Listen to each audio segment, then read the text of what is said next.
আসসালামু আলাইকুম। আশা করি সবাই ভালো আছেন। আজকের বেচাকেনাটা আমার অন্যান্য দিন থেকে কিছুটা কম।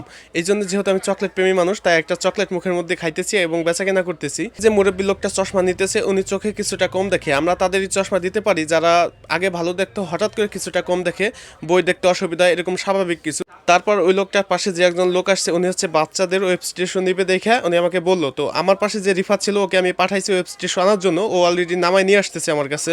আনার পর ওয়েব স্টেশনটা কাস্টমার হাতে দেয়। কাস্টমার হচ্ছে দাম দেখতেছিল, তারপরে আমি কাস্টমার হাত থেকে আমি নিজে ওনাকে দাম বলি।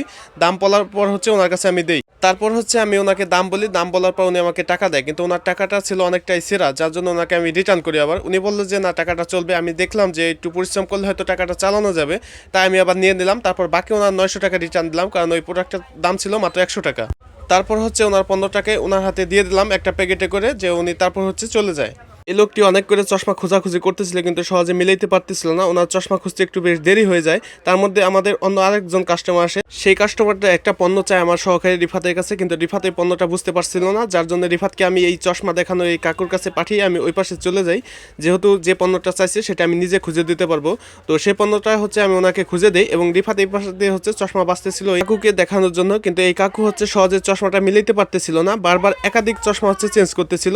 আর ওই দিক দিয়ে আমাদের যে পরবর্তী কাস্টমার, ওনার সাথে আমার বেচাকেনা শেষ হয়ে যায়। এবং পর হচ্ছে আমি রিফাতকে আরো বলি যে আমাদের পিছনে আরো অনেক স্টক আছে, সেই স্টক থেকে যেন আরো চশমা নিয়ে আসে, কারণ এইখানে যে চশমাগুলো সেখান থেকে মিলতেছিল না।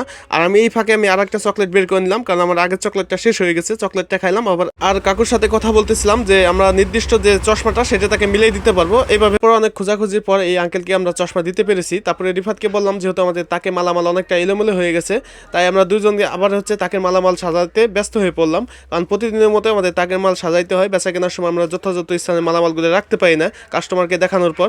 তো ভালো থাকেন সবাই, দেখা হবে নতুন একটা ভিডিওতে।